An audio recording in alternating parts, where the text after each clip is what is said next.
Stated on WTF Nation Radio is to be considered the opinion of the person that stated it, and not an official representation of WTF Nation Radio or U.S. Army WTF Moments. Price does not include tax, title, or license. Some assembly required. Each item sold separately. Batteries not included. Objects in mirror are closer than they appear. If conditions persist, contact a physician. Individual results may vary. Keep out of the reach of children. Avoid prolonged exposure to direct sunlight. Keep in a cool, dark place. And please enjoy the show. Shots. This is WTF Nation Radio. Fuck you, I'm a peanuts.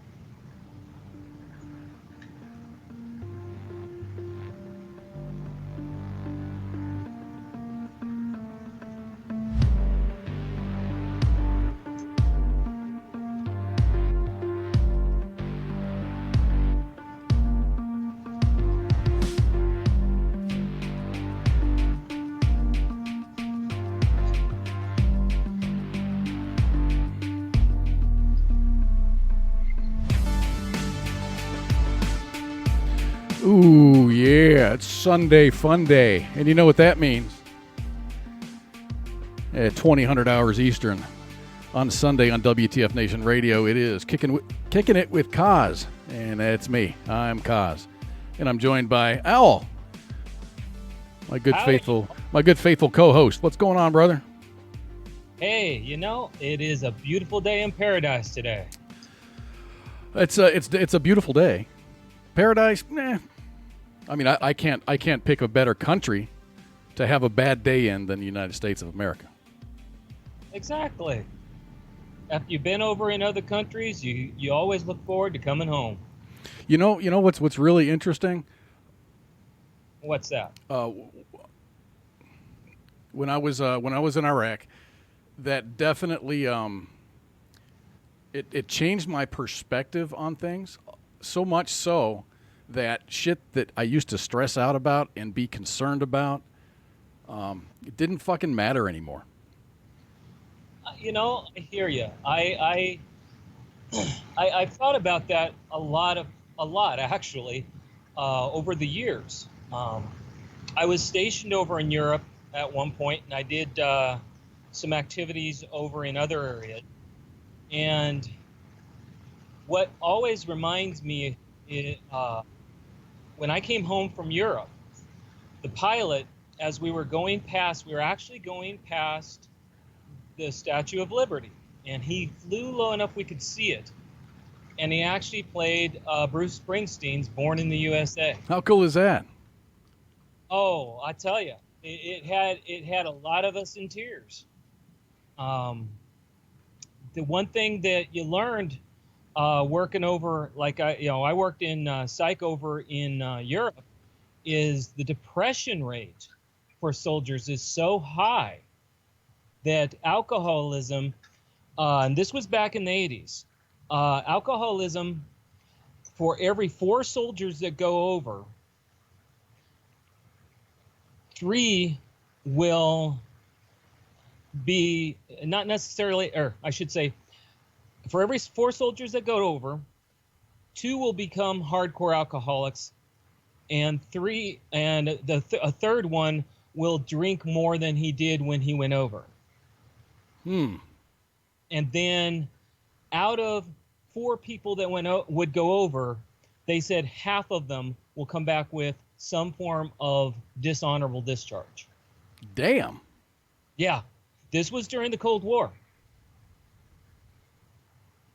So, I guess I can't argue with statistics. That seems a bit high to me. Just from a thinking person, that seems a little bit high.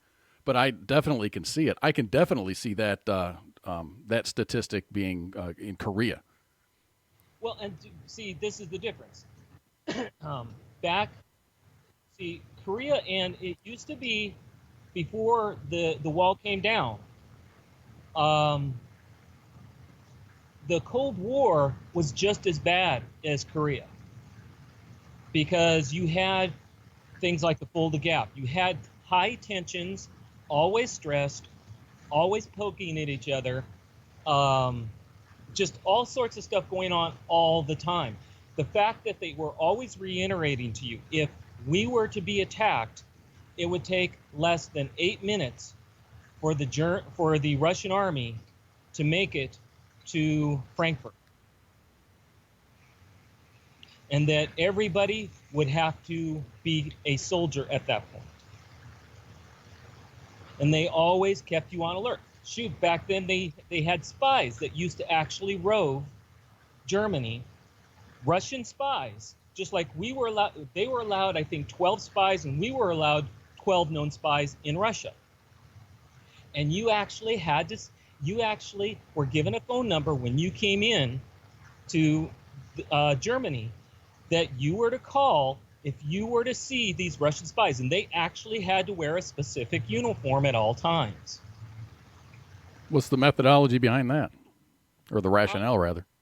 Well, the whole thing was supposed to be you are allowed 12 spies, we're allowed 12 spies, and the idea was that we were acknowledging that we were allowed to have spies. Of course, they had their more spies than that, but that was the equal thing that was supposed to be going on. And it was the silliest game, but you actually had these spies that would actually do things like they would go and find tank convoys and run around and try to take pictures of the tanks.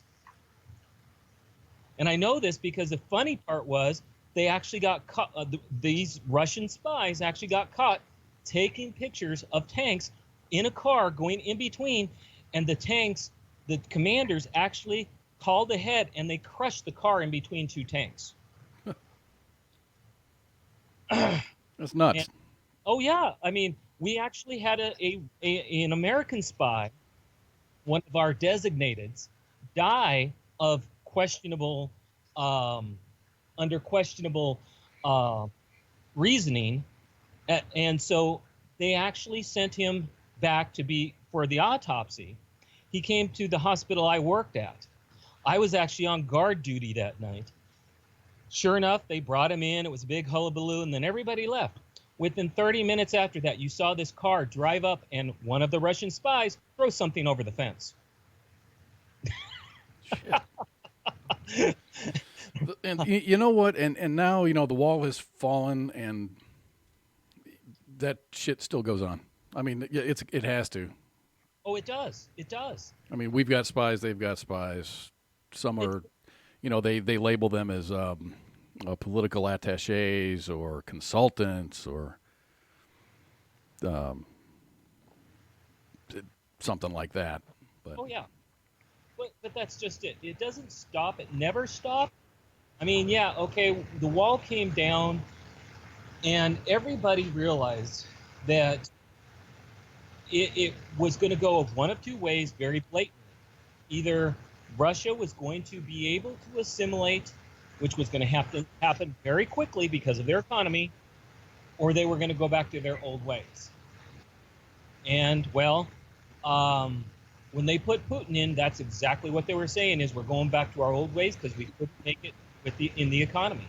well, you know, I don't know, man. I got a thing for Russian women. And Dale even says, you know, the best spy is a woman that doesn't trust her man. You know, that's what I have to laugh about is there's all this back and forth about Russian women coming over here, and you have Russian communities all over the U.S. Yeah, I have an uncle. He married a Russian gal. Well, you know, I have some Russian actual second generation Russian friends. In other words, their parents were the ones that came over. And I actually have some first generations. In other words, they were actually over in Russia when the wall was up. And it's always interesting to listen to the way they looked at us. Dale, he says Kaz likes hairy Russian women. No, not the hairy ones. No. Well, and the funny part is it's not just Russian. You can sit there and it's German women too. You know, and speaking about, you know, Russia, apparently things have escalated to the point that the United States Navy is now they're reactivating the Second Fleet. The United States Navy has reactivated a fleet responsible for overseeing the East Coast and the North Atlantic, an escalation of the Pentagon's focus on a resurgent Russia and its expanding military presence. Second Fleet deactivated in 2011 to preserve funds for the new ships will resume operations in Norfolk, Virginia on July 1st. Chief of Naval Operations Admiral John Richardson told reporters on Friday. This is a dynamic response to a dynamic security environment, Richardson said on board the carrier George H.W. Bush. So as we've seen this great power competition emerge, the Atlantic Ocean is a dynamic theater. Or it is as dynamic a theater as any, and particular the North Atlantic. This is poorly written. So we consider high-end naval warfare, fighting in the Atlantic. And that's going to be the Second Fleet's responsibility. I think that's pretty damn awesome. Yeah, it's awesome, but it's also telling you that, yeah, we're acknowledging that things are starting to heat up again. Yeah, I mean, and it's not a fisticuffs thing. It's not like we're gonna, get to firing rounds again. Even though I picked that picture up there of them firing this big ass round. It's not like we're gonna be shooting at each other, but it's just that mere presence. I mean, in the air over certain theaters, you have Russian planes buzzing, and I'm not sure if their measurements are correct. The latest one was, they said, came within 5 feet of another aircraft. And yeah, well, I don't know when you were in, but I was in during the height of the Russian problems, and some of the stuff that happened. I had friends who were in the Navy, and they talked about constant problems between the submarines and the Russian ships, where they were always pushing the limits back and forth. And being that I was actually stationed in Europe, and I did do some field, you actually had times where it was so tense that, okay, say we were to have a helicopter go up in the air. He'd go up, his counterpart would go up. They'd mirror each other, literally, going back and forth. That's how much they were watching at all times. There was always something suspicious going on back and forth. And everybody said, there was no big deal that Putin got this job. Well, he was ex-KGB. This was going to happen. And we actually should have started this the minute he was reelected, or the minute he was elected. Well, it's not that we were deficient and didn't do anything. I mean, both sides know exactly what everybody's doing. They don't really know what the intent is, but they know what we're doing. Yeah. It's really, really hard to hide a boat and a plane, and what you can't pick up on radar, you can see. Well, and it's just a matter of how much do you push. And sometimes there was there was stuff going on that you never heard about. When you're over in theater, you hear about it, and when you work on a psychiatric ward, you really hear about it. Anyway, so that's so I wonder if they're gonna pull from the existing fleets as far as personnel, or if they're gonna up their recruiting goals or limits. It makes you wonder where the numbers are going to come from, because just one carrier at full capacity, I think they said, is between 3,000 and 5,000. And that's just a carrier. Right, and on that carrier, you're going to have a bunch of Marines, and I mean, it's more than just the people that run the boat. Exactly. You've got the carrier never goes alone. It always has. Oh, you're going to have a battle group with you. Exactly. So you're talking. You've got to have destroyers and cruisers and everything else. So, yeah, it makes you wonder where they're going to get the numbers, if they're going to push for recruitment or if they're just going to pull from somewhere. Yeah, I think it's a good idea regardless. Peace through strength. And if you look at where all the where the fleets are situated, this is global domination, dude. We've got them everywhere. Oh yeah, oh yeah. No, I like the fact that Trump is actually putting us in a place of power. The downside is we've got a very tired military because we've been at war for so long, and we've got a lot of people trying to dishearten the possible new recruits. Yeah, I like. I really do feel bad for the guys and gals that are going over, especially Army and Marines, especially.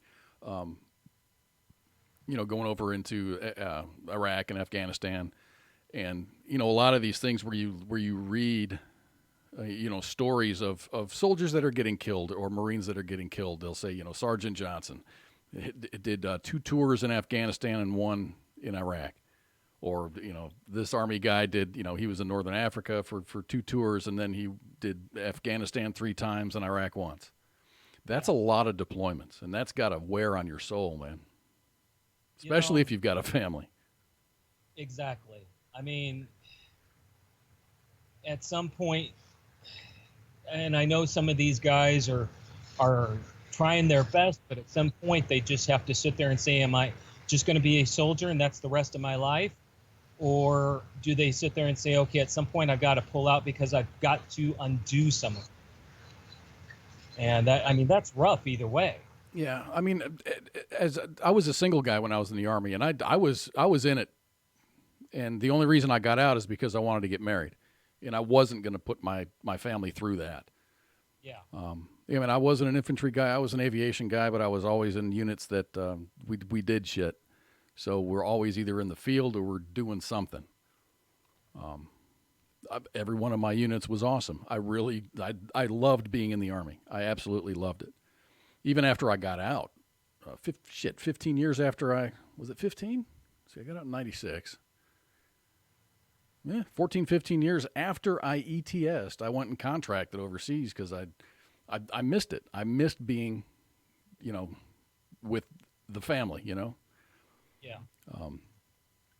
And that is the thing, is a lot of us, for whatever reason, we have to be out.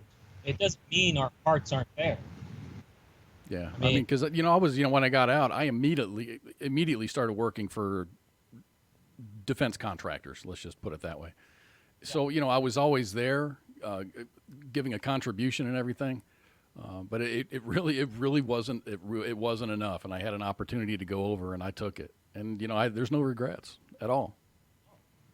Well, and that's just it. But I'm really glad that I wasn't in the Army at the time, because it changed a lot in those years that I was out. Yeah. The Army I was in, back when I was in, it's nothing now compared to, back when I was in, just completely different. And I can say that I actually watched it change, because when I got in right as they were still doing the drawdown from Vietnam, and then not too long after I got in, then Reagan started doing he upped the numbers.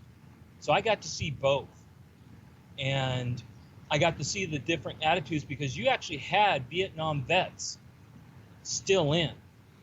Yeah, we did have a couple of the older NCOs that had Vietnam patches on their right shoulder, and you're like, ooh, Yeah.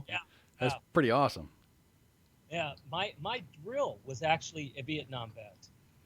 In fact, both my drills were. And that was, again, back when they could take you behind the building and beat the crap out of you. They had to have witnesses, but they were allowed to do it. And of all things, my drill, his hat actually came up to right at my collarbone. when he actually got up to you, he would not look up, and he would hit his hat on you. He'd use the damn thing as a weapon. And he actually got challenged by a private who was like 6'5", and that drill kicked his butt. I mean, he was a badass little guy. So yeah. Yeah, I never, ever even considered bowing up against a drill sergeant. Oh no. Neither did I. But Because we had drills, of course, in basic, and then we had.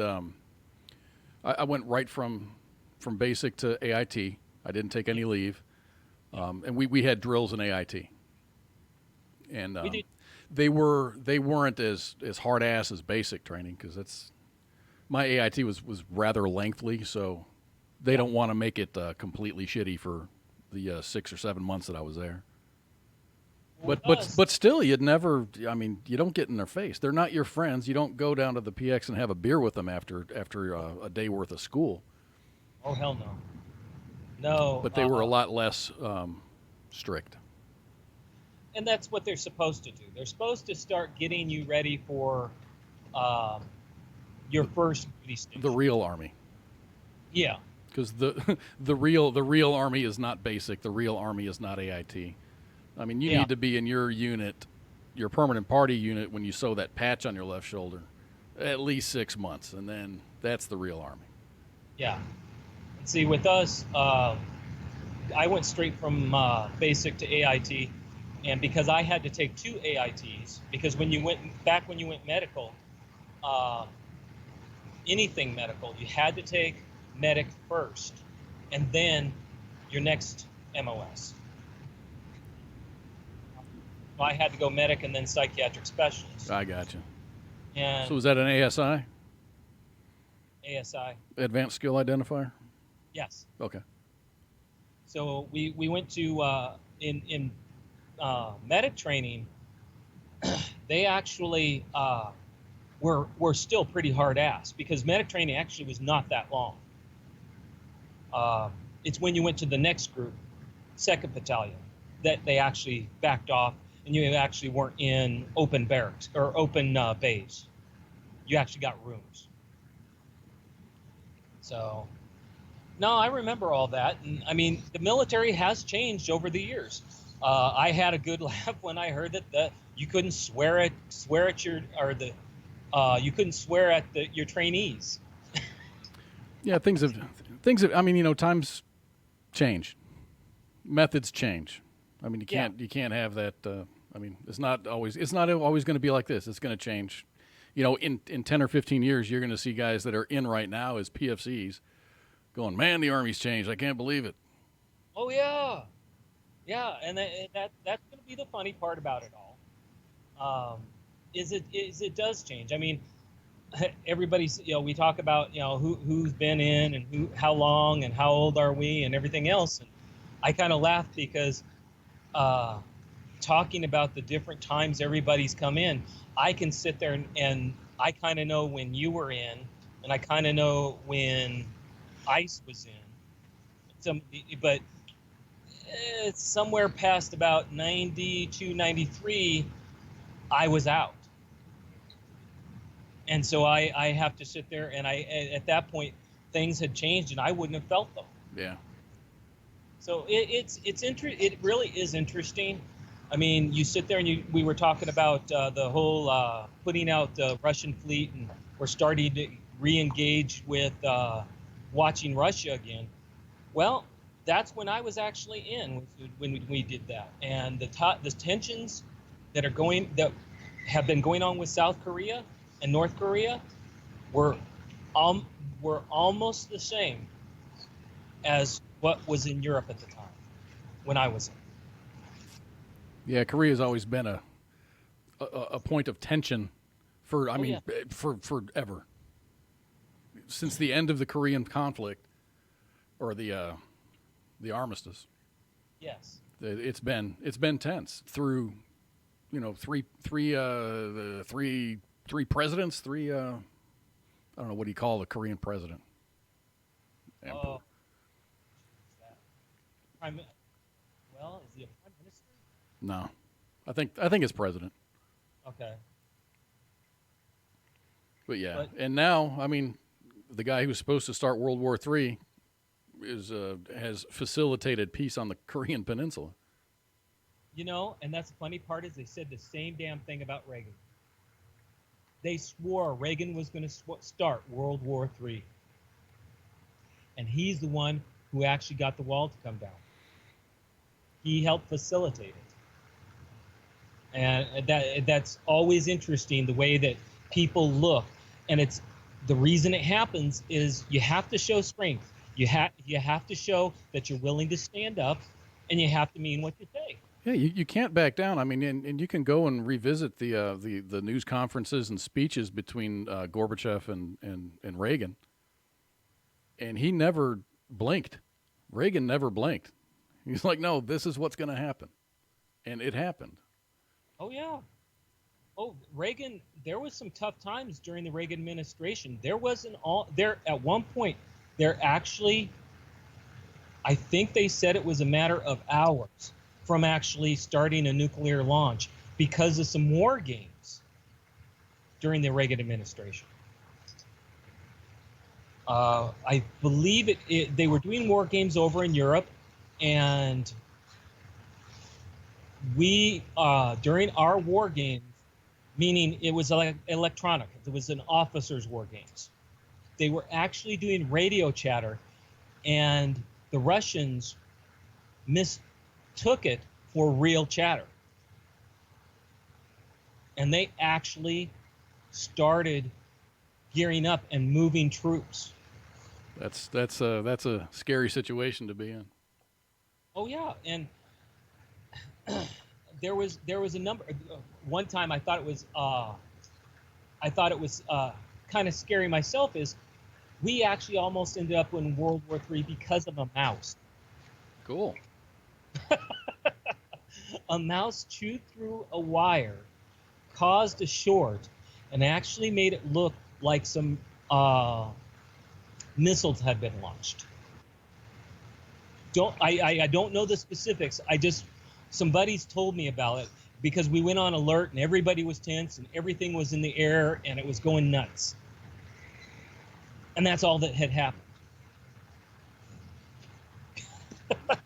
Damn.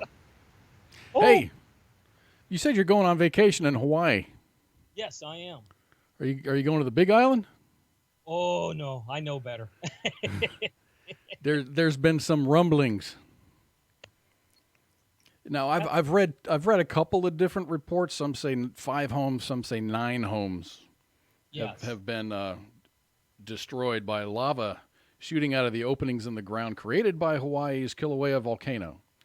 About 1,700 people have been evacuated, and they are preparing for the possibility that they may not return home for quite some time.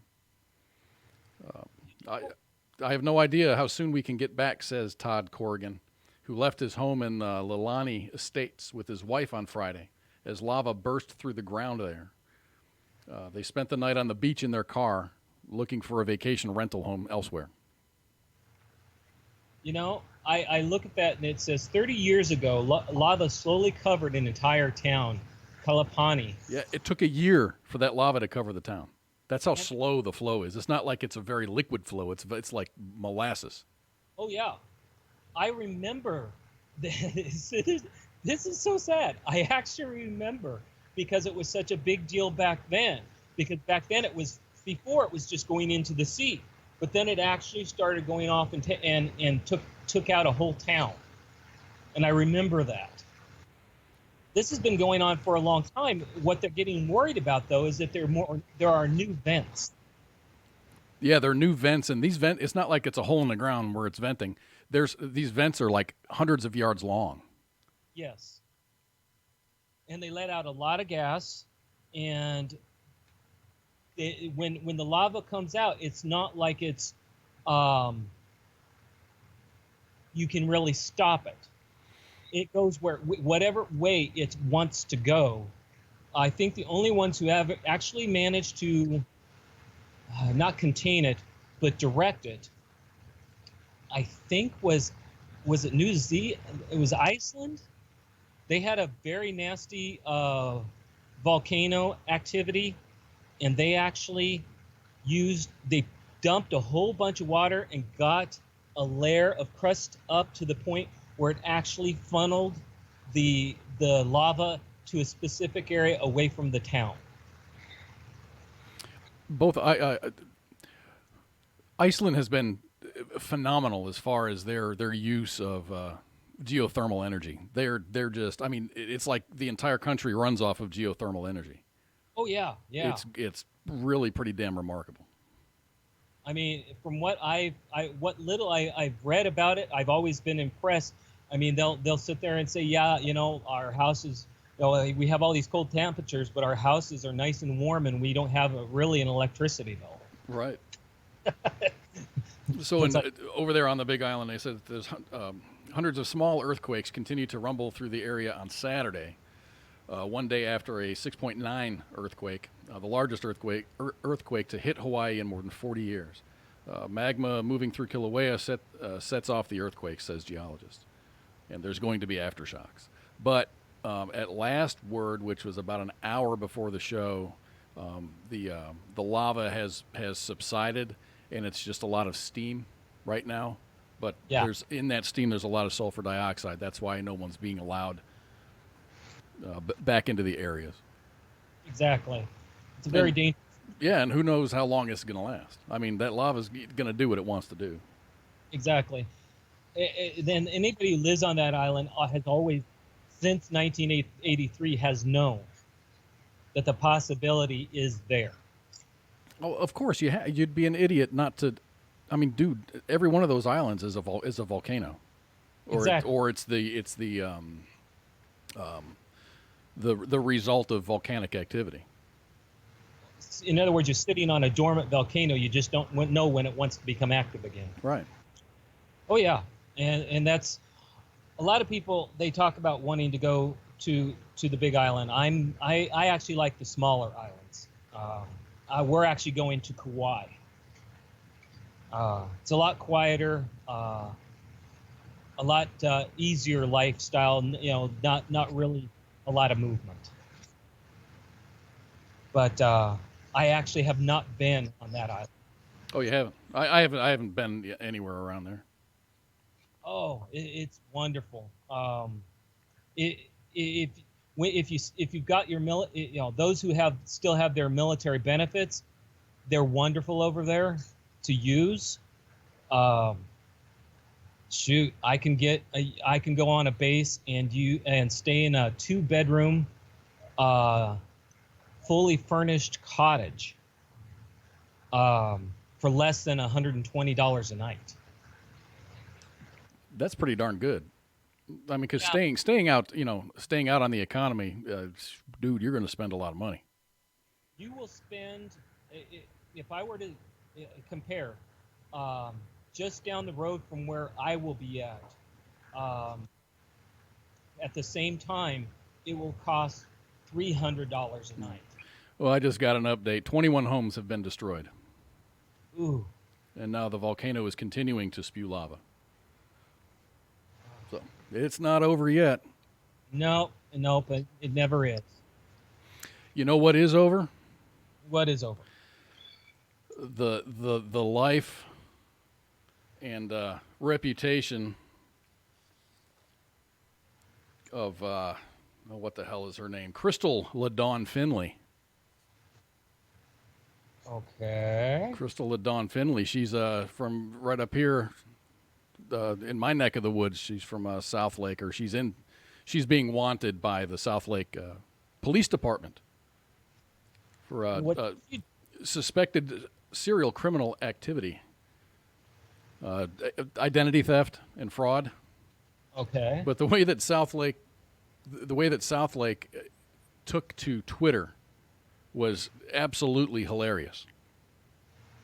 Now, for those of you that are listening to us on TuneIn, you don't have the benefit of the pictures that I'm putting up here. So I'm going to try to illustrate that as efficiently as I can. This young lady is 30 years old, looks about 30, maybe Yeah. upper 20s. She's got pink highlights in her hair, and she has tattoos all over her body, especially one on her neck.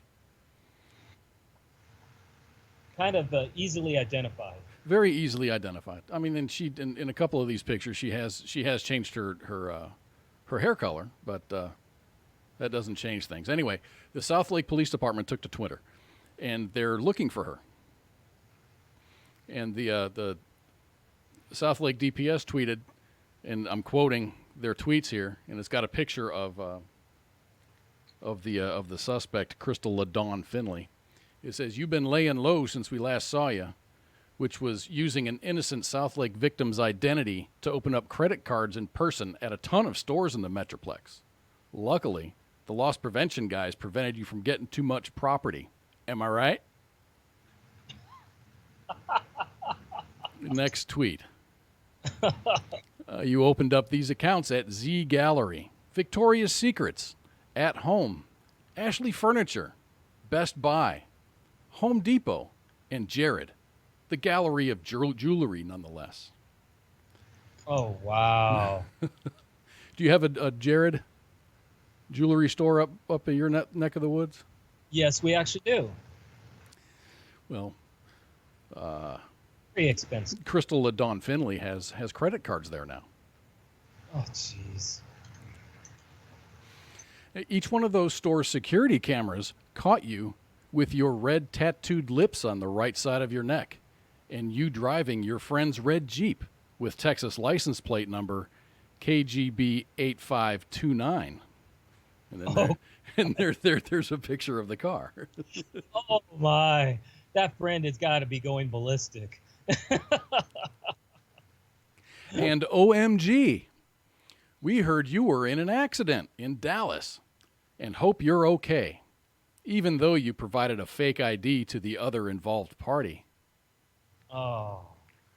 See, here in the Dallas Metroplex, I don't know about elsewhere in Texas, if you're in an accident, unless unless it's a bloody mess, unless there's people injured that need to have medical attention, the police are not going to show up. Yeah. You're instructed to, exchange information, exchange identification, and then go on about your day. So and that's why there were no officers called to that particular incident. See, and up here, it's estimated $500 of damage. If you think it's below that, you don't call the police. So the next tweet. Yes. We also know you allegedly committed all the crimes while what one witness described as being extremely pregnant. So, here's the scoop. Oh my. We have a warrant, and we are letting all of our besties know what you've been up to. You're welcome to reach out to Detective Ellis, who is working the case at JD Ellis at southlakeTX.us, and he will totes fill you in. Girl, call me.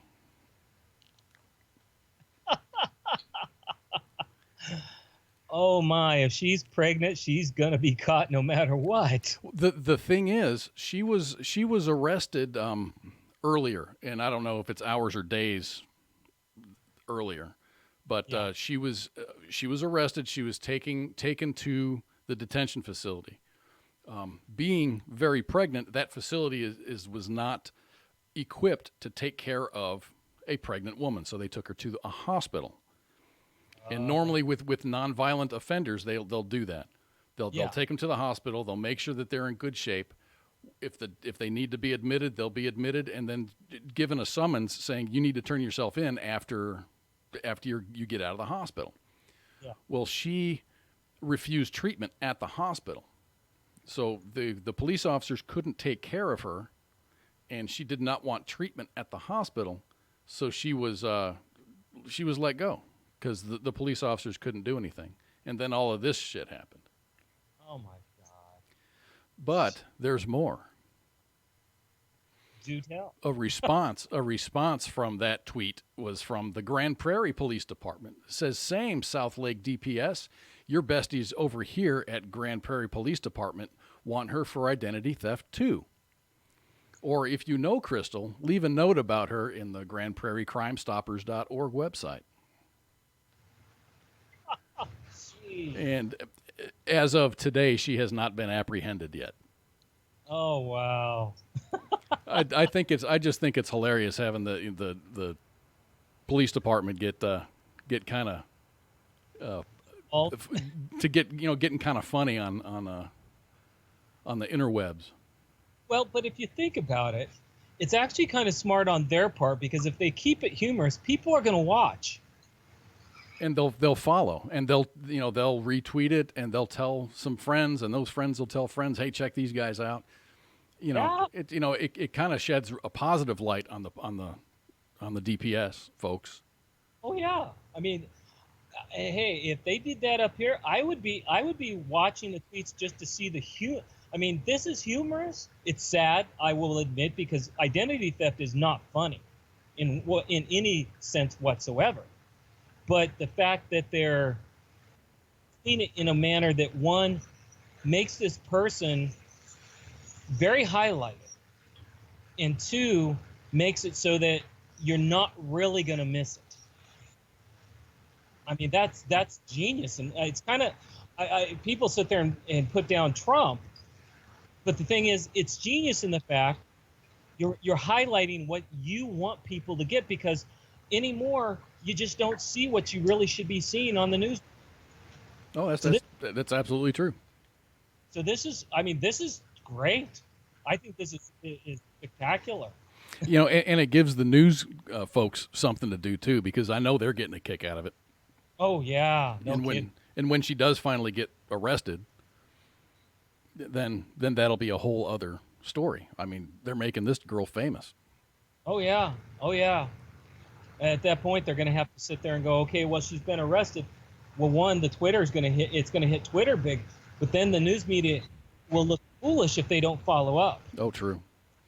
No, I don't. I mean, I've been a victim of identity theft before, and fraudulent credit cards, and it was crazy. The last one of the houses that I bought, I was in that option period. Yeah. Where inspections are happening, and they're doing the hard pull on your credit, and you're writing checks, and people are writing checks to you, and and all the so you're getting down to the short hairs as far as closing in on a house. Yeah. While that was happening, I got a Best Buy credit card in the mail. And I'm like, well, I didn't order one of these, so I cut it up, threw it away. Then my wife at the time got a Best Buy credit card in the mail, and it had a bill attached to it. There may have been a bill attached to mine, and there probably was. I just said, these guys are sending me credit cards, and I just cut it up. I never activated it. But what happened was someone had stolen my identity and my ex-wife's identity. When it came back down to it, it was the secretary at the hospital that my kids went to, my pediatrician's office. Because our account number for my insurance was my Social Security number, and they added 01 for me, 02 for my ex-wife, 03 for my daughter, and 04 for my other daughter. Yeah. So they got my social, they got my ex-wife's social, and opened up. They go to Best Buy and just do a signature loan, and I think the limit was $3,000. So there's $3,000 for me, $3,000 for my ex-wife. They would go and buy like a computer system, and then whatever was left, they would buy like CDs. And then they'd go to not hotels, like Home Depot, same thing, signature loan, buy a bunch of shit. And where else did they go? Sam's Club, Costco. And it's just, when it was all said and done, I was on the hook for almost $50,000, both me and my wife individually, $50,000 each. All this was happening at the time where I'm buying a house, and they're doing hard pulls on my credit. Oh. But That had to have been rough. it was very stressful. Well, and see, the sad part about that is those people a lot of times don't even keep what they get. They take that stuff and sell them for like 1/10 of what they bought them for. That's absolutely true. They'll go and they'll buy. What they'll do is they'll get this credit from a department store. Then they'll take all of that stuff back, and then they'll get credit for that. So they'll get a gift card, and the Yep. gift card. Let's say the gift card is for $450. They'll sell it to somebody for $100 or $200 cash. Oh yeah, oh yeah. Or they'll even go as far as going on to Craigslist or eBay, and they'll sell that item that they just bought online as new. And I mean, for something that they bought for $500, they'll sell for $100. Yeah. Easy. Dude. And the balls, dude. That's. And I'm not saying that you're smart and it takes balls, and it's not a compliment. It's just that's some you got some brass balls to be doing that shit. Oh yeah, I had it happen to me once, and I was lucky enough that my bank knows my patterns, and I actually got a phone call in less than an hour after the purchase. And they said, I was lucky. They said, "Did you purchase this?" And I said, "No." And they said, "Okay, we'll go ahead and cancel it, and we'll go ahead and stop your card." And it turned out I had just used that card at a gym for my membership. Someone at the gym did that. You know, I got and this is not too long ago. Someone got a hold of my debit card number, and they were in a nearby town, and every penny that goes out of my account, I've got an alert that comes to my phone. Yeah. And I don't spend a lot of money. I know exactly where I go. There's never any doubt when money leaves my account. I get the ding on my phone. I'm like, okay, that's my cable bill. That's my, whatever. Yeah. I know everything that goes out of my account. So here it is, like 10 o'clock at night, and I get bing. You just spent $160 at Macy's. I'm like, dude, I don't remember the last time I was even near a Macy's.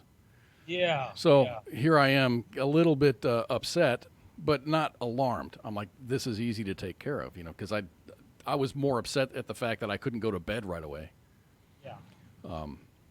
So I got on the computer, went into my checking account, did that little fraud alert thing.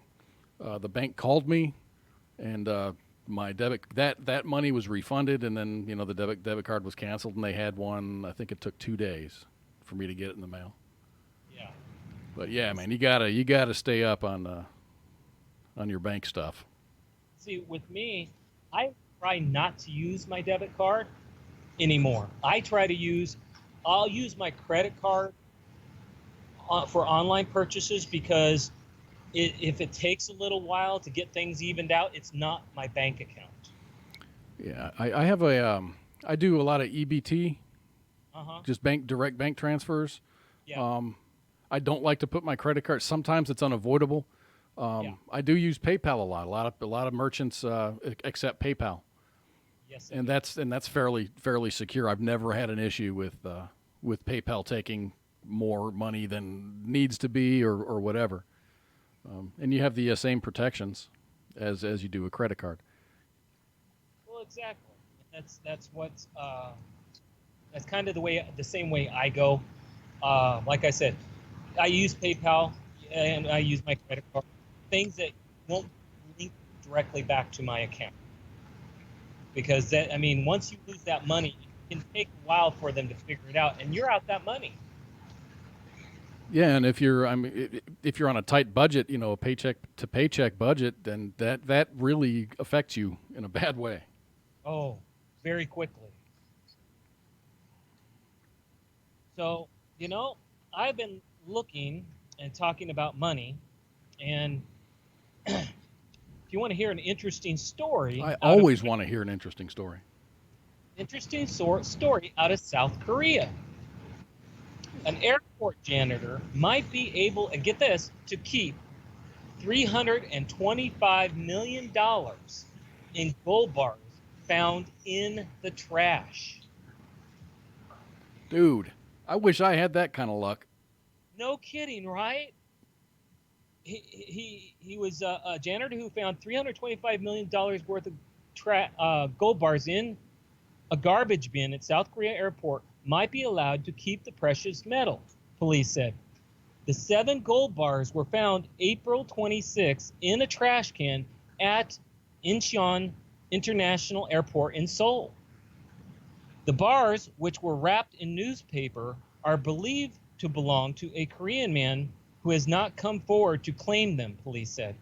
Investigators said the gold bars are believed to have been ditched by 2 men who were transporting the bullion from Hong Kong to Japan. The men were believed to have abandoned the gold because they were worried about being searched by customs. Well, yeah. I mean, how would you how would you feel about, I mean, working as a janitor in an airport? I mean, they still make decent money, but still. I'm wondering why that guy was trying to move gold. Yeah, well, and that's always the question, especially from Hong Kong. You always have the questionable actions. Yeah. But I read that and I'm like, wow, how lucky does that guy feel? How much? What was the value on all that gold? $325 million. So he probably shoved his pockets full and then turned in $325 million in gold. You would think. Oh, Rook. $300 million. Yeah. Well, you got to think most everything is on camera. And the fact that they could sit there and say 2 guys put it in a bin. So they probably saw the people on a camera. So they probably would have seen if he would have went, "Ooh, hey, what will my pockets hold?" That's really interesting because it wasn't. You said it wasn't gold bars; it was actually bullion. Bullion. Yep. So it was coins. Yep. And that's heavy. Uh-huh. That's a lot of. I mean. And it was wrapped in newspapers. Can you imagine? Casey, is he single? But imagine that guy's luck if he can, if he gets it. I mean, if there's no one that comes to claim it, let's say after a year or whatever the time limit is. They say here, the janitor would still receive 5 to 20% of the gold's value if the owner comes forward, police said. With that money, you're not going to have to work again. Exactly. The worker will not be able to claim any of the gold or money, however, if it turns out to have been linked to criminal activities. Fair enough. But still, I mean, wow. Can you imagine? Oh, wow. You know, even when I was a kid, I'd be at the park with a bunch of my friends and stuff, and it's like, hey, man, what would you do if you walked over to that trash can right now and there was a bunch of cocaine in it? Oh, yeah. So we would brainstorm about what we were going to do or who we were going to, try to sell it to get money to buy fucking skateboards and dirt bikes and stuff. Yeah, the simple things in life. Right. It's the things that mattered to us as kids. Exactly. Well, it's getting close to the top of the hour. I have a real quick one, and it's specifically if Spanky happens to be around. Does this have anything to do with food? Yes. Oh, cool. A New Jersey ice cream company announced the first in its line of only in Jersey flavors: French toast and pork roll. Like together, or are those two separate flavors? They're looks like it's a French toast flavor and then a pork roll flavor. Yes. Windbrow Farms announced the first of its only in Jersey line of flavors containing actual caramelized Taylor ham and Tala French toast. I think I would try both of those. You know, I after having experimented once or twice with the whole bacon thing, I actually think I would too. The caramel bacon, the caramel with maple smoked bacon is really, really good. Yeah, yeah. I mean, I didn't believe that until I actually had some donuts with bacon and maple. I mean, that just I didn't believe it until I tried it. I mean, it kind of makes you go, but then you eat it and try it, and you're just like, this isn't bad at all. Oh, hold it. Here. No, here we go. He determined that pork roll only ice cream would be gross. So he combined it with French toast and maple flavors. Okay, now I'm vomiting a little in my mouth. But I would try it. I would try it. It comes in 2.5-gallon container and contains 2 pounds of actual Taylor ham brand pork roll. You know what? It's probably pretty delicious. I can't I can't hate on it, man. It's actually pretty damn intriguing.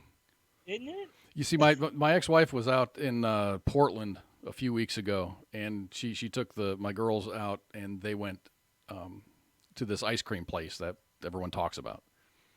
Yeah. And it was pear and avocado. Oh wow. And she said she wanted to pick the most outrageous thing there just to taste it, and she ended up liking it a lot. Wow. I wouldn't have thought. But then, the one thing I've noticed, my wife and I have different tastes. Women always tend to lean towards certain flavors and men others. At least that's my experience. And women always like their avocado and the green, but we always seem to come together when it comes to bacon. Oh yeah, yeah. We all meet at bacon and have a good day. Speaking of which, I actually had some today, so I'm in a good mood. That's really awesome. I'll bet you Spanky would probably tear that up though. Oh, that's why I actually made sure to grab that, is because I sat there going, if Spanky was in the room or even caught this. I did see a blurb on one of the news sources that it was like either Fox or CNN or something like that says that the little headline was have ice cream flavors gone too far, and it talked about a new flavor of ice cream that's coming out, and it was like pizza crust. Run that by me again. There was a blurb online that questioned have ice cream flavors gone too far. Okay. And they said introducing a pizza crust flavored ice cream. Yeah, I think that's a little too far. That's a little bit. It's one. Just because you can doesn't mean you should. I'm a very big supporter of that. I don't think there's going to be a market for pizza crust. I could be wrong. I don't know. And Spanky, if you there she is. Yep. Did you hear about that flavor, Spanky?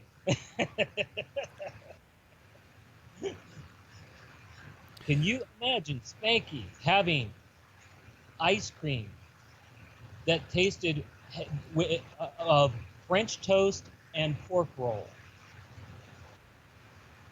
Just think about it, Spanky.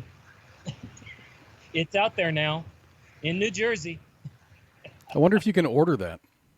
I know they ship ice cream. It'll just be packed in dry ice. Yeah, you never know. We can do a live taste test. Oh, we interrupted her during her shower. Whoops. Okay. Well, with that, it's at the top of the hour. All right, guys, we're going to take a break here. It's only going to be it'll be a short break, 5-ish minutes, maybe 6. So stick around. Come on back. We'll see you in a few. See you in a few. This is Eric Stolhansky. US Army WTF Moments. This is WTF Nation Radio. And we are back for the second hour of Kicking It with Kaz. And I am the person called Kaz. And I'm here with Mr. Owl. How you doing there, man? I'm doing great. I'm the person called Owl. Ooh. Ooh. That's awesome, dude. That first song was Assuming We Survive. The song is Open Water. And the second one was our very own Jay Reddy with Tech Nine doing PTSD is the name of that song. Good song. See, I think Jay Reddy opened, or he entered a contest or something where they send him the song and he writes a verse for it and performs the verse for it. And then it gets mastered and then released, and then it gets voted upon. Jay Reddy didn't win. I like Jay Reddy's version better. But hey, it is what it is. You know, some of his stuff, I wish he would actually go as far as actually getting it put up on the internet through Facebook or not. Well, he used to do. I don't know if it was SoundCloud or he has a bunch of his stuff up online. It's still there. He doesn't push it out. Yeah. I think we've pretty much heard everything here. I'd like for him to go and write some music, and I know he's got a lot of songs in his head. Get it laid down and then send it out to get mastered, because you don't want to master your own stuff, because what you hear is different than what you hear, and how you hear it is different when it's your own stuff. To have it's like hiring an editor if you're writing a manuscript. Oh yeah. You don't want to edit it yourself. Oh yeah, I know quite well. I actually, when I did my recordings, I had to go through the process of having someone master it, edit it, master it, and then going through the process of actually getting it produced and putting it up into the internet, onto iTunes and all of these streaming venues. It's not an easy task. No. And you have to go through distributors for that type of stuff. That's absolutely correct. Hey, during the break, you were asking me if I had any luck finding a. Good night, Allie. Thanks for stopping by. Go sell more Hellcats.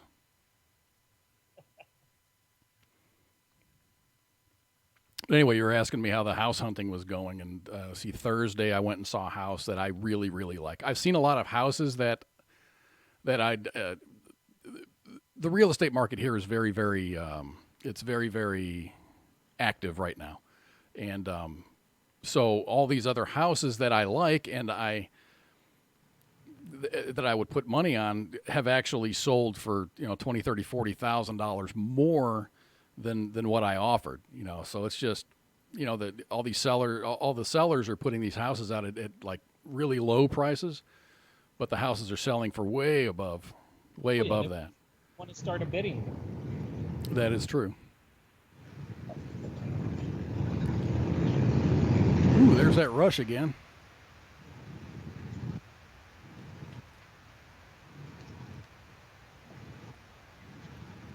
I'm going to fix that real quick. Give me 10 seconds. Okay.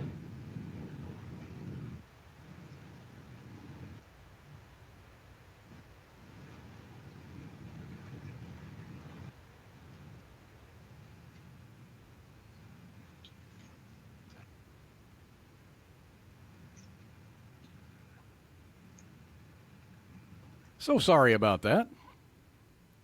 Much better. Air conditioner kicked on and the door was open.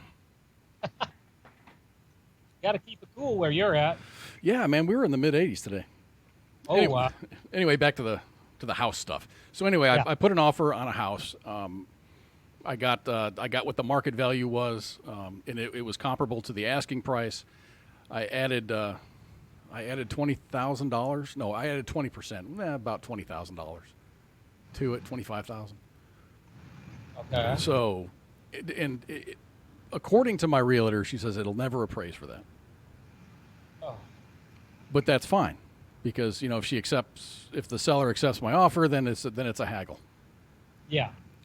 So then I wrote the seller a letter. My agent wrote the seller a little letter, saying how much I liked it, and it's really a decent property, and I'm hoping that I get picked. But I we hope even so. but we even got emails back from the seller's agent saying that they've been overwhelmed. What was the quote? They've been overwhelmed with offers, and they were actually cutting off viewings of the house at the end of yesterday. It was supposed to be at the end of today, but it was the end of yesterday because there was so much traffic coming through the house, and it's so many offers to comb through. So they cut all that off yesterday, and the seller's getting the information today, and they're going to make a decision tomorrow. So we'll see. I hope you get it. And it's all a it's a game. It's a really big game. There's a lot of cash buyers out there, Yeah. and it's much easier to go with a cash buyer than a financed buyer because there's much less paperwork. Banks aren't even really involved in it. And as I said that, I've got a bunch of land for sale up in Montana. I'm selling 5 acres. It's been on the market for 3 years. Really? We got a bid on the property today, and it was a cash buyer. Wow! Congratulations. Well, it's not what I'm selling it for. I'm selling it for more than they're offering, but we countered. Oh yeah. So we'll see how that goes. And that's what I was trying to prepare for the show, trying to make all my slides, and it's just I just ran out of time, dude. I've been kind of flailing a little bit just because I'm overwhelmed with stuff to do. But hey, Yeah. I'm taking a 2-hour break. I belong to the nation right now, so I've got my phone's over here and it's blowing up with text messages from my ex-wife and then our realtor that's selling our property, and I haven't even looked at that because I don't really need a distraction. But this real estate story leads into another story. I found this because I am looking at houses. I'm actively looking at houses. I found an apartment in New York City for the bargain price of $85 million. Do you believe that? It's hugely expensive. It's $5,666 a square foot. Oh, And if you see the pictures online, it's gorgeous, dude. It's really, really a nice. It's really, really. It's a very, very nice apartment, if you want to call it that. yeah. There's the devil's in the details as far as this goes, Yeah. but boy, that's a nice looking place. Well, at that point, you can even afford to make some of it a yard. So New York City's most expensive apartment listing on the open market is also the weirdest. With an asking price of $85 million, the 15,000 square foot duplex penthouse located at 635 West 42nd Street cost $5,666 a square foot. That's nearly double the record for the Hell's Kitchen neighborhood. Wow. Which, well, I guess that's a really expensive neighborhood. Yeah. But what's really mind-boggling is all of the over-the-top extras that come with the house. I mean, more extras. Let's see, it's a Hudson River view. There's no yard at all to take care of. No. Among some of the benefits of buying this house, if you want to pay $85 million, because that's the price tag, some of the benefits is it comes with 2 Rolls-Royce Phantoms, a hardtop and a convertible, as well as a Lamborghini Roadster. Jeez. There is also a $1 million 75-foot yacht that comes with the house. And that yacht comes with 5 years of docking fees prepaid. Right there on the Hudson River. Plus, there's more. Plus, it comes with a summer stay at the Watermill Mansion that rents for $350,000 a year. So you buy that house, you get to stay at the Watermill Mansion for a season. Oh, gee. There's more. More? But wait, there's also a year's worth of weekly dinners for two at Daniel Bollard's 65th Street flagship. A pair of courtside season tickets for the Nets, valued at $225,000. A year of services from a live-in butler and a private chef. And the kicker is out of this world, too, because buying this house for $85 million gets you 2 tickets, 2 seats on the Virgin Galactic space flight whenever that happens. This is nuts, dude. That's over the top. It's way over the top. Penthouse owner Daniel Nedich is the man behind the marketing. And he's the 39-year-old property investor who owns the brokerage firm River to River Realty. He says it's all about the chance for a lucky buyer to live their own lavish life. Someone not from New York can move here and have a New Yorker lifestyle and the New Yorker point of view. The guy previously lived in the building. He says, in a way, I'm offering my lifestyle. I'm offering a way for a foreigner to jump right on in. Going to outer space has always been a dream of mine. And in fact, the courtside seats, the cars, the Hampton house, the butler, and the yacht are all mine. And he insists that he has enough to go around. He goes, it's not like I'm going to be out on the street. I have other Hamptons houses. I have other cars.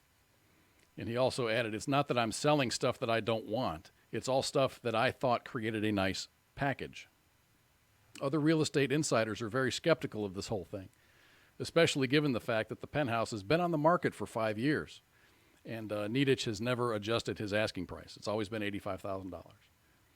Interesting. People usually only pile up giveaways when they won't reduce the price. It has never made a lot of sense to me, a top Manhattan broker said. You are millions of dollars overpriced, and you think throwing a $250,000 car is going to make it better? While Nedich says he will pay the taxes for all of the transfers of all the cars and the stuff. He will not allow the buyer to deduct those items of value from the asking price, even if they don't want his stuff. If they don't want it, they can sell it. All that stuff comes with the house. There's another sticking point, too. The $85 million does not buy you an actual turnkey apartment. It's actually you get a bunch of smaller pads within that building. Oh, okay. There is a sticking point. The sales package includes $2 million construction credit because the penthouse is currently configured to 13 separate units filled with month-to-month renters. He said he's already commissioned an architect. They've drafted plans for the conversion, and it would take about 30 days to evict all the tenants. Getting the permits and planning would take 6 to 9 months. The actual construction could probably take a year to 18 months, said another architect who frequently handles condo combinations, those kind of rehabs or refurbs. He also doesn't think a $2 million credit will go very far. He says people typically spend a minimum of $500 per square foot to renovate, so $7.5 million would be a reasonable starting point for the renovation. But he says typically people spend a lot more money than that. Jeez. The way they're talking about money just blows your mind sometimes. I mean, can you imagine throwing that much money around just for reconstruction? $7.5 million, no problem. Yes. Yeah, I think after a point you kind of lose. You lose perspective, exactly. Yeah, you'd have to go that nuts. You'd have to lose perspective at some point. Jeez. And there's a quote from another developer. He says, "How do you sell something that's insanely overpriced? You throw a bunch of stuff in it and it gets attention. But at the end of the day, you're paying on a square foot basis. And no dinner for two, luxury car, or trip to space is going to make the deal any better. Because you got to figure if he sells that thing for $85 million, I mean, that's going to reset the bar for real estate in that area. That has an effect on the values of all that other property. So if he sells that for $85 million, everybody's value is going to go up. Big time. Big time. It's called comps. Comparable listings. I can't, I just, like I said, I think about the numbers that are being thrown around, and all you can do is just sit there going, what are they thinking? I mean, really, what are they thinking? But, the funny part is we talk about this, and then we hear about people from Congress who cry for the fact that they don't make enough, so they have to sleep in their offices. Yeah, what was that really depressing picture we saw of some congressman sitting in a small New York-sized apartment? He says it's hard for him to afford to live there, in that apartment. It's not even an apartment. It's actually in his Capitol Hill office. Oh, is that his office? Yes. Wow. They're saying these Congress members are sleeping on the job and defending their right to do so, crying poverty amid decade-long stagnant salaries and Washington's steep cost of living, and an increasing number of House lawmakers have turned into professional squatters at night, hitting the sack in their Capitol Hill offices. Hold on a minute. Stagnant what? You heard it. They're stagnant salaries. Their salaries get increased every year. Yes, but they're saying that they're saying it's not keeping up with the cost of living of where they're at. Okay, in devil's advocate here, it is horrendously expensive to live in the D.C. area, even Virginia. It's very, very expensive. These guys, these lawmakers are in town for a few months out of the year, so they've got a family and they've got other bills and houses and whatnot where they came from. So they're kind of they have a lot of expenses. I'll go with that, but here's where I think, my own mentality of military, I sit there and go, why don't a couple of them get together? There's some places like bases around where they could maybe get together, get a couple RVs. I mean, there are RV parks at Andrews Air Force Base, places like that. I don't, there's ways you could get around it, I'm sure. The part that bothers me is, and I know this because I've read up on it, is, okay, they're saying there's congressmen who are having problems and they're sleeping in cots in their offices. And then you hear about the congressmen and the senators that are given these apartments free of charge from lobbyists and people who want their attention. Yeah, I mean, it's they have more money than what their salary says. Yes. Because they're getting paid by lobbyists for support. That's just it.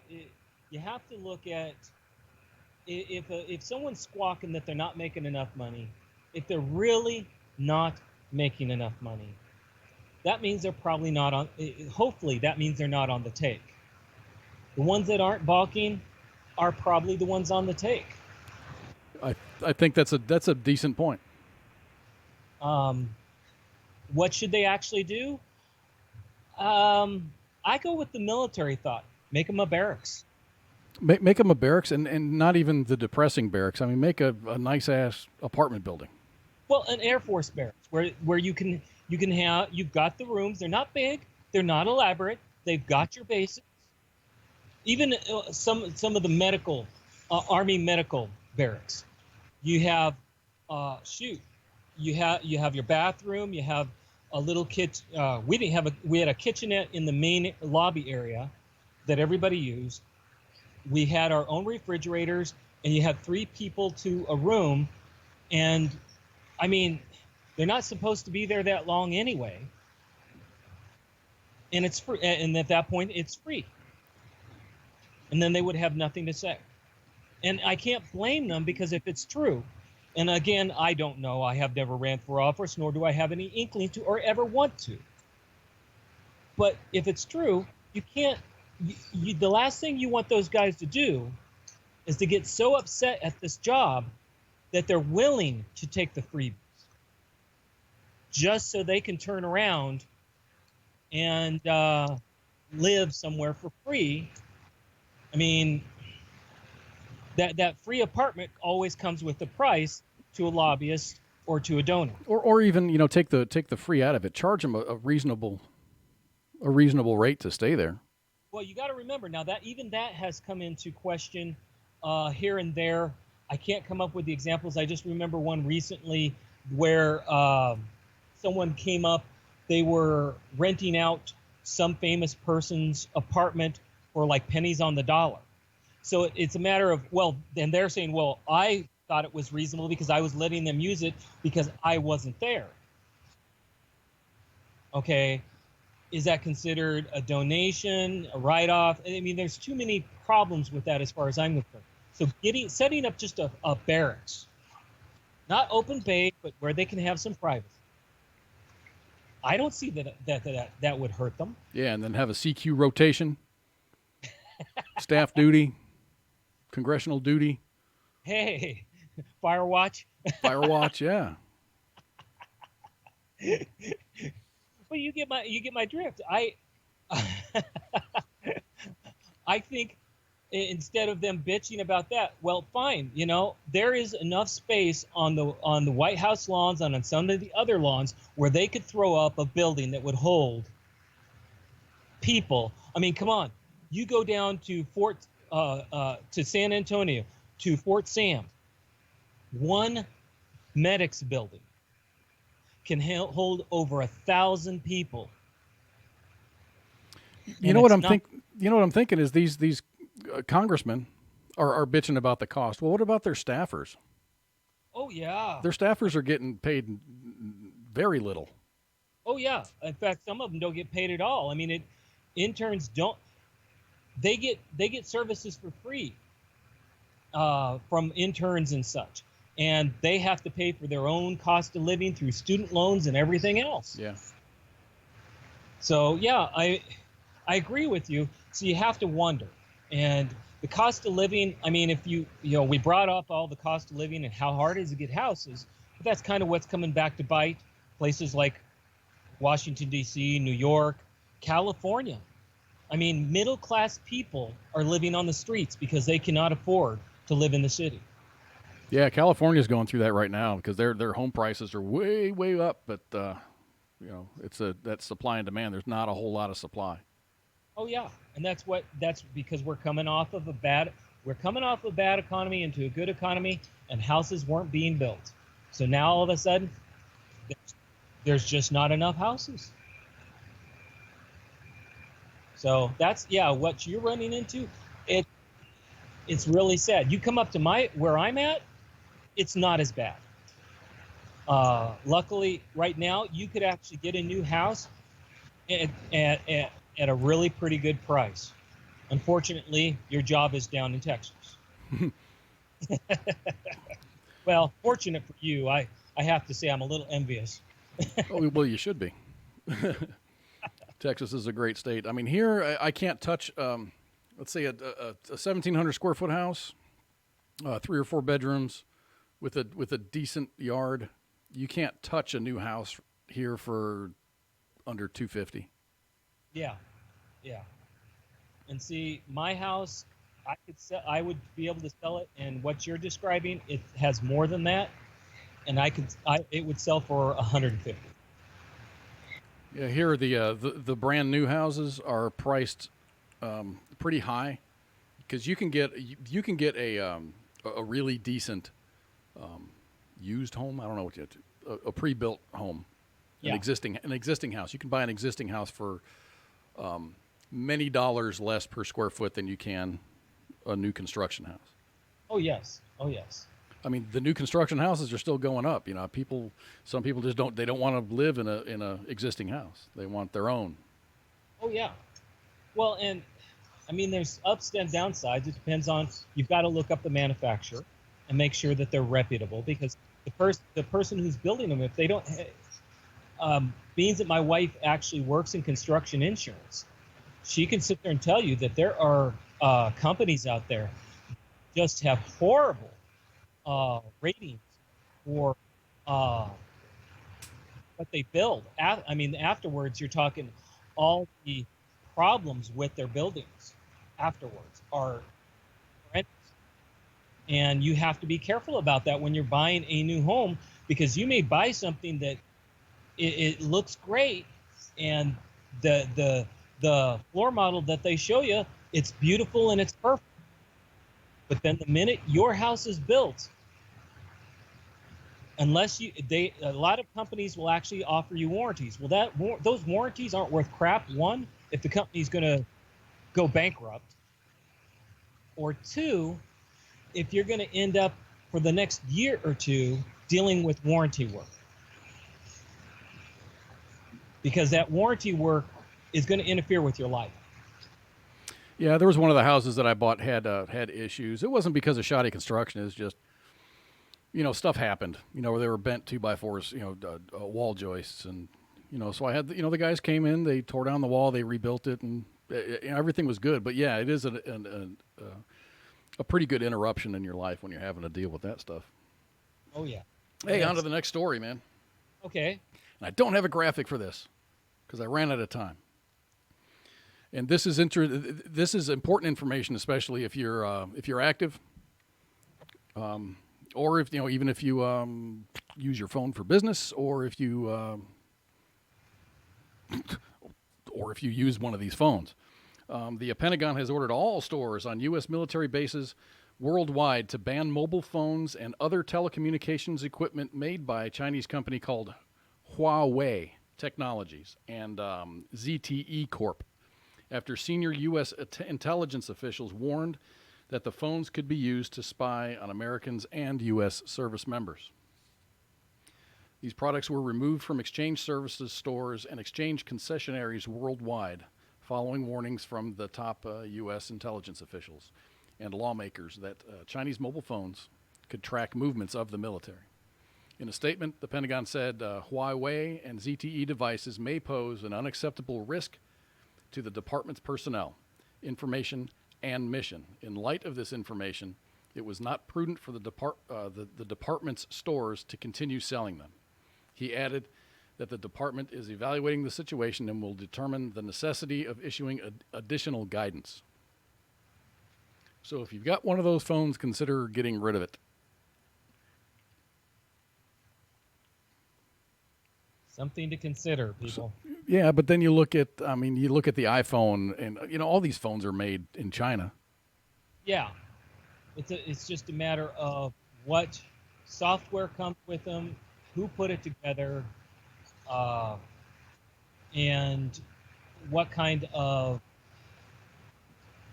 backdoor can be used to get into it, and what kind of relationship do we have with the company that put it together? Yeah, I mean, you got to figure, there's always a back door for everything. Oh yeah. But if someone, if the U.S. gets along with this company and they don't see a problem with it, and they've proven that they're not malicious, great. We don't have any problem with it. But for the government to come and issue that, there's definitely some there. Yeah, something that they're worried about suspecting or caught. Yeah, I think they caught something. Yeah, and that's something to keep in mind. Just the fact that they pull it out of the BXs, really just something to keep in mind when you're going out and getting phones, or if you've already got one. Take it into consideration. Yeah, hey man, flat earthers are at it again. So, it's just really funny. Flat earthers from around the globe have gathered once again for a conference. Over 200 people attended a conference in Birmingham, UK, hundreds of years after people first circumnavigated the Earth, and thousands of years after we discovered that it was round. As you'd expect from flat Earth conspiracy theorists, there were many strange theories at the conference.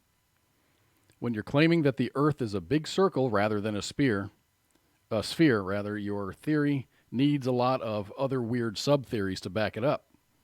Hence why people claim there is a wall around the Earth, or that rockets that you see on TV are actually launched by shooting them in reverse. This conference was no exception. One speaker even explained that we're all living in a Pac-Man world. One speaker at the conference said that he had proved that gravity did not exist. He says, quote, "My research destroys the Big Bang cosmology," David Marsh claimed. "It supports the idea that gravity doesn't exist and that the only true force in nature is electromagnetism." Marsh claimed his claims are based on experiments that he conducted in his own garden. He explained at the conference that using a Nikon camera and a mobile app, he tracked the movements of the moon across the sky and disproved the laws of planetary motion. Now, if you think that's pushing it, brace yourself, man, because this is where it gets really weird. Flat earther Darren Nesbitt explained to the audience that people may not have met a wall or the edge of the planet on their travels because of the Pac-Man effect. The Pac-Man effect. Well, here, I'm going to put a graphic up there of a Pac-Man board.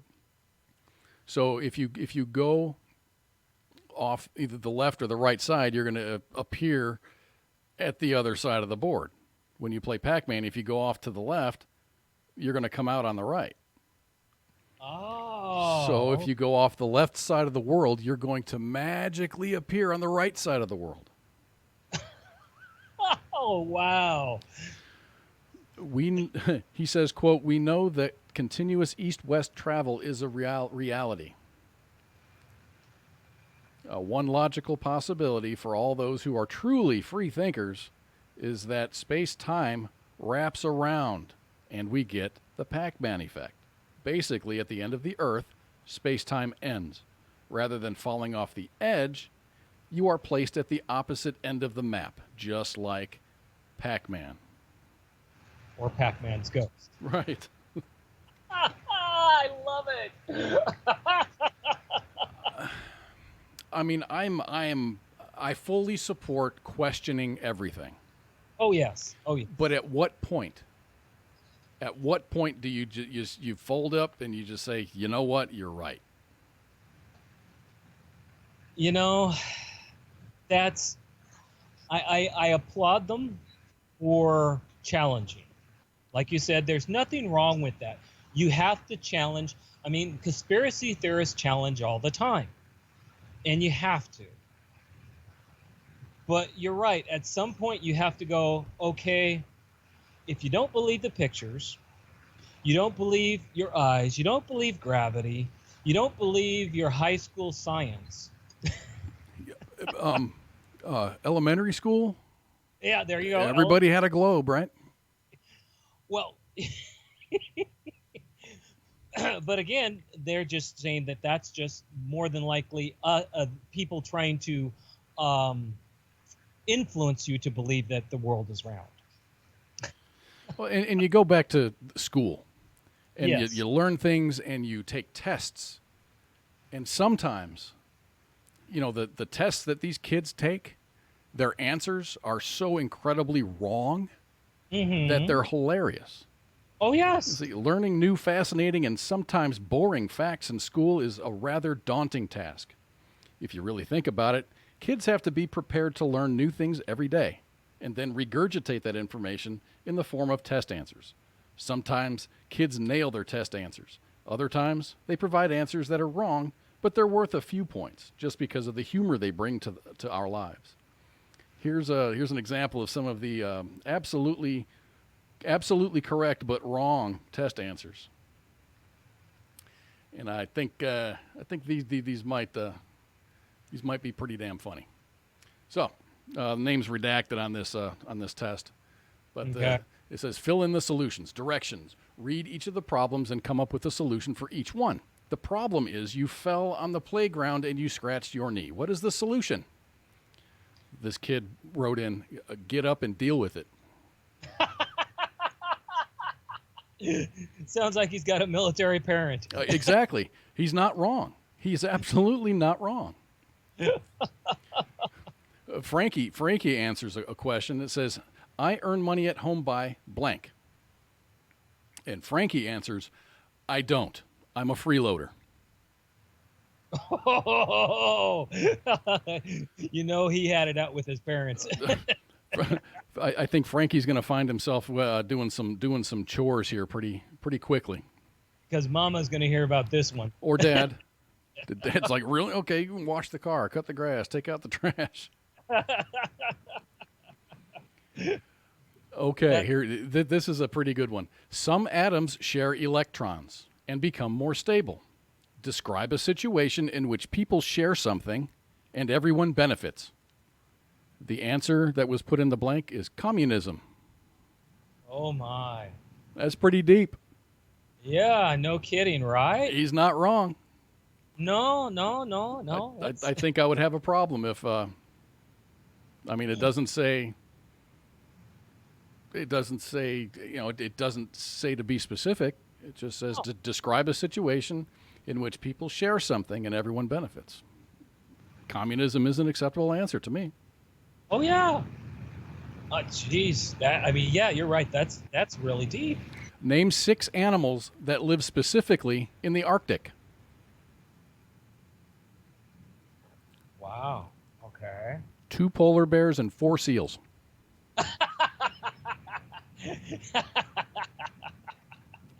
Again, he's not wrong. Nope. You didn't say a specific species or 6 specific species. Right. And you know the teacher's going nuts. Okay, this is questions on quadrilaterals. Instructions. Name the quadrilateral. There's a rectangle, a rhombus, a parallelogram, and a square on this page. Mm-hmm. But under each of these, Hope wrote, this one's named Bob, that one's named Sam, this one is Kate, and then there's Harry, and then there's one that says Tedison. So I graded that paper, and I minus 1 point for Tedison because I really don't think that's a real name. Oh, my. I don't know anybody named Tedison. The creativity that kids put out there. This one's my favorite. It says, I'm going to take that off here for a second. Okay. I'm going to go back to the quadrilaterals. A plant cell. A plant cell is made, you have a cell wall, membrane, mitochondrion, cytoplasm, the cytoplast, the endoplasmic reticulum. Those are the parts of a cell. Mm-hmm. This kid was told to draw a plant cell and identify its most important parts. So he draws a flower in jail and an arrow pointing to the iron bars, which is pretty important, and there's no windows. Technically, he's not incorrect. No. Oh, wow. Yeah, but kids can be. I mean, they're not wrong. They're not wrong. It's not a biological answer. But it definitely has some creativity to it. It is a plant cell. Now, the next thing that pops into my mind is, what did that flower do to become incarcerated? Didn't bloom with the rest. I don't know. It looks like he's blooming. He's got a frown on his face because he's pretty depressed that he's in jail. Well, would you be? I would be. I wouldn't be yucking it up with my buddies. Oh, wow. So we got some news out of Denver. This this fine specimen. It says a Denver woman was cited on Thursday for allegedly causing damage to a 7-Eleven store's microwave when she tried to heat up her urine sample. Oh, jeez. A store clerk reported seeing the suspect, identified as Angelique Sanchez, age 26, place something in the Aurora, Colorado's store microwave and then heard a loud bang seconds later. The clerk reportedly told Sanchez to clean up her mess or that she would alert police. Sanchez wiped out her mess of the microwave onto the floor with napkins, and then she left. The clerk then called police and told them that she noticed that there was a yellow liquid dripping from the microwave and the smell was unquestionably urine. Police later found Sanchez about half a mile away at a health clinic where she was waiting to undergo a physical exam and a urinalysis for a potential job. One of the quality check measures for a urine screening involves making sure that the urine sample has a body temperature of around 98.6 degrees. So I get that she was trying to warm it up. I understand.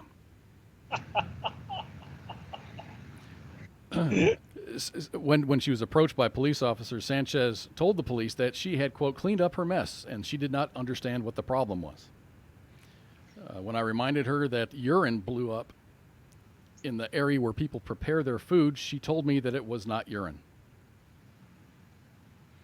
The officer said he issued Sanchez a summons for the damaged property.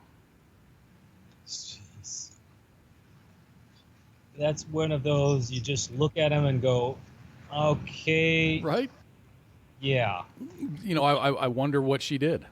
I mean, because she was at the clinic taking her physical and her toxicology test. Well, I can tell you what she did.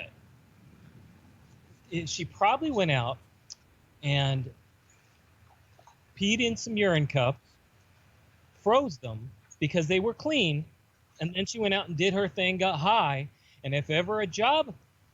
No, I mean, I wonder what she did. She was on the way to get to turn in this.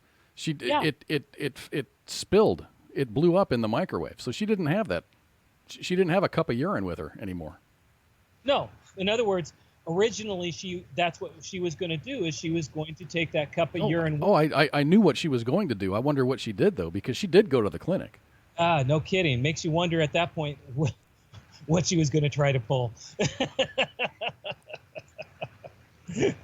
And since marijuana is legal in the state, I wonder if she was maybe on some other kind of drugs too. Well, it's not just that. Understand, not all jobs, just because it's legal doesn't mean it's acceptable.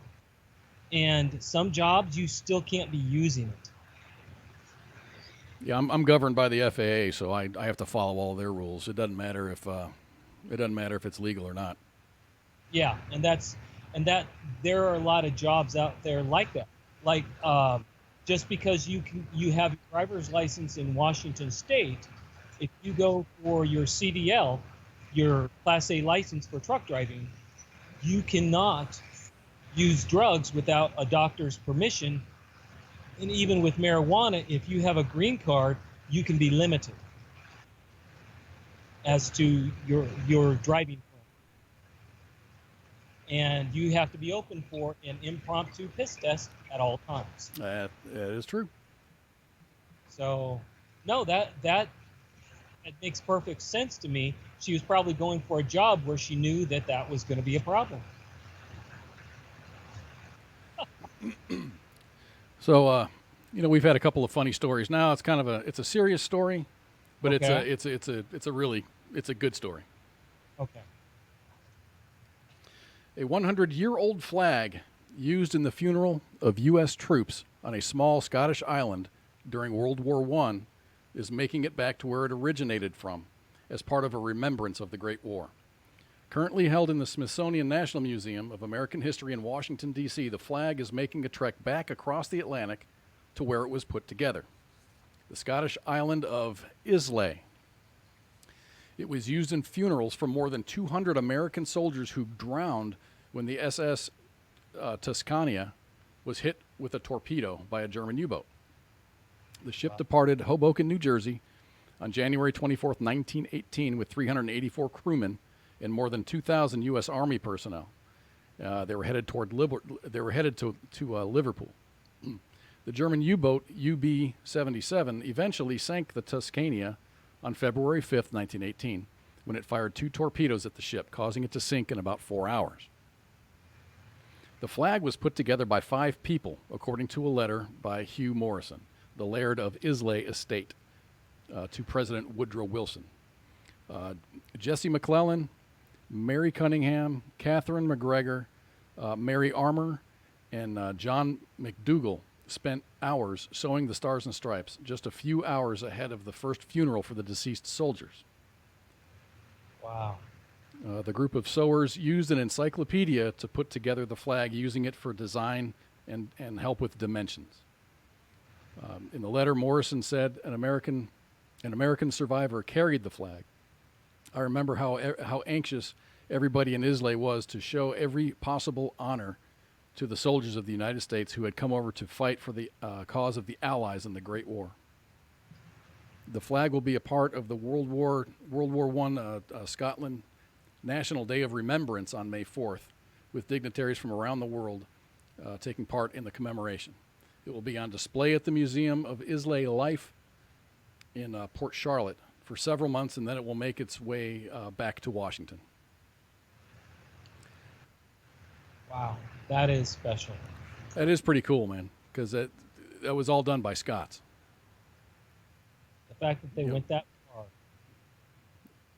to do that for our soldiers. That was pretty badass. Yeah. That's a good story. That's pretty cool. When I saw it, I'm like, damn, that flag looks weird. It's only got 48 stars on it. But in 1918, we only had 48 states. Yeah, you don't think about that, do you? Yeah, from 1912 to 1956, there were 48 stars on the flag. Huh. Wow. So yeah, you learn something new every day, right? Yeah, no kidding. And the fact that they went out of their way to make sure that our soldiers had that. That's special.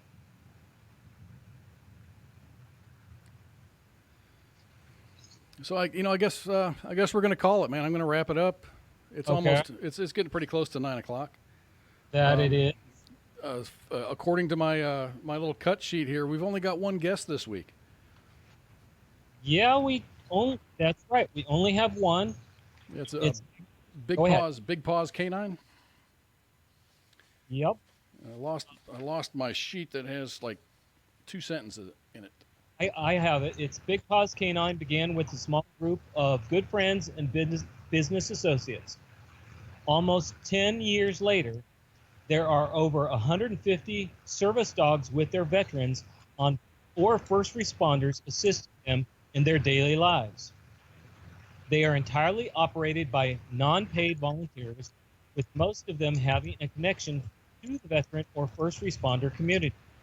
Eric is charge of this West Coast operations. He was fortunate enough to find this organization in early 2016. He is married with 2 boys and 1 on the way, and his service dog, Toby. Big Paws Canine Foundation's mission is to provide service, therapy, and companion dogs to disabled veterans and former first responders injured in the line of duty, while creating jobs and volunteer opportunities through the education of the community. And if you want to find them, they're bigpawcanine.com. bigpawscanine.com. Yeah, it's all one word, bigpawscanine.com. And they're going to be here Tuesday? They are going to be here on Tuesday, 8th May. And also, guys, check out our sponsors. We can't do this alone. So we have War Horses for Veterans. It's always got our back. I love War Horses for Veterans, man. There's always something going on. If you go to warhorsesforveterans.com or even if you go to like facebook.com War Horses for Veterans, you can, just follow them, and you can get updates, when they have a bunch of people out there going through the retreat. The retreat's 3 days long. They will fly you out, and you'll get there Friday, Saturday, and then you'll leave Sunday. And there's something to do every day. You get put up in a very, very nice hotel. They feed you. Even at the hotel, they give you a voucher for the breakfast buffet, which is really awesome because they have a chef there that makes these really killer omelets and waffles, and there's fruit, there's all kinds of good stuff there. Really nice hotel, good food, great people, a lot of really great camaraderie there. So if you're a combat veteran, and if it's something that would help you out, I mean, you're going to go there. They call it War Horses for Veterans. I mean, it's equine therapy.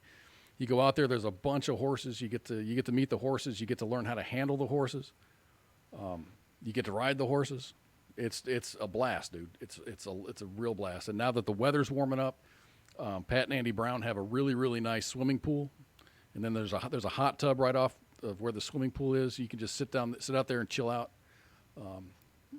WTF Nation Radio was out there. I don't know, a little bit. It was a couple of years ago, and we all, took in the atmosphere, participated in all the activities there. We actually broadcast. We did one of our Friday night broadcasts from there, and it was awesome. It was really, really awesome. I mean, so that our broadcast time at night did not take away from any of the activities that were outside. We rode the horses, we worked the horses, we ate the food. Yeah, dude, I was full as a tick after leaving there. Well, and Jay Reddy, I mean, he was so impressed by it, he actually moved up there to be a part of it. Yep. Yeah, Jay Reddy's up there. I mean, that's not his only job. He blows stuff up for a living. Yep. So he's up there blowing stuff up during the week, and then he spends the weekends out at the ranch, either helping out or mucking stalls or hanging out with the folks that are coming through. It's really a good time, man. And if it's gonna cause Jay Reddy to pick up his tent stakes from Florida and move up to Kansas City, then that's saying something. It's got to have something behind it.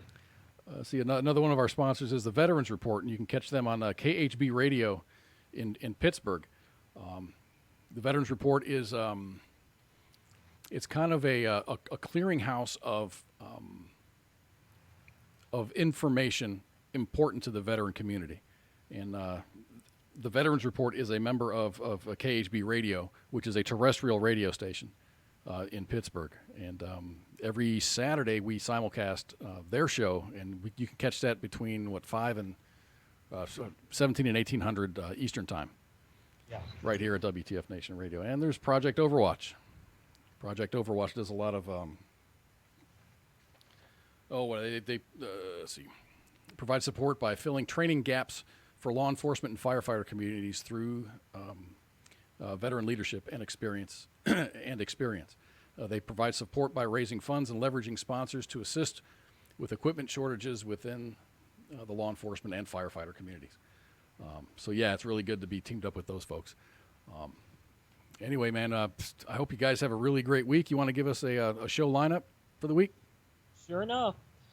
Today is Sunday. Of course, it is Kicking It with Cause. And then comes Monday.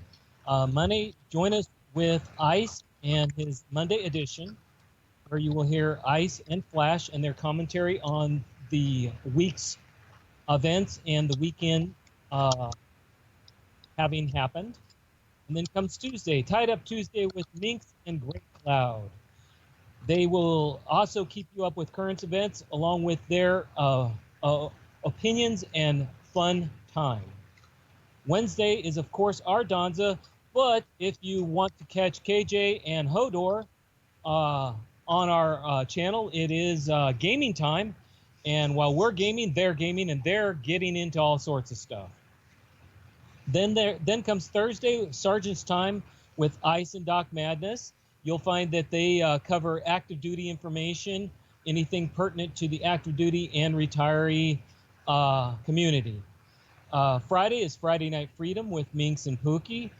They'll give you the wrap-up of the week and try to set you on a good time for the weekend. And then comes Saturday Night Savagery with Jay Reddy and Pookie.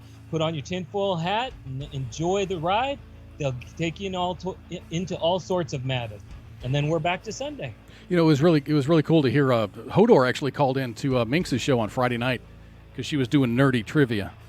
And Yep, I think one of the biggest nerds of the station is probably one of the gamer guys. So Hodor called in. Well, him and Ice. Oh, definitely. Ice, very hard time keeping away. So hey, that's our show, everybody. I hope everybody has an awesome week. Be good, make good decisions, and we'll see you next week. Make sure you tune in tomorrow night for the Monday edition with Ice, and we'll see you later. Have a good week. Have a good week.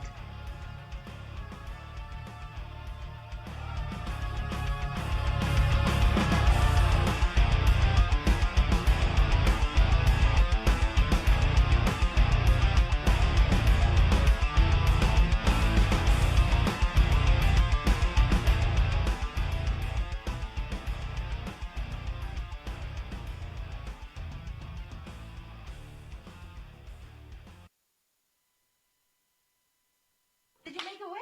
Yeah. What'd you wish for? I wish for big movies. This is WTF Nation Radio.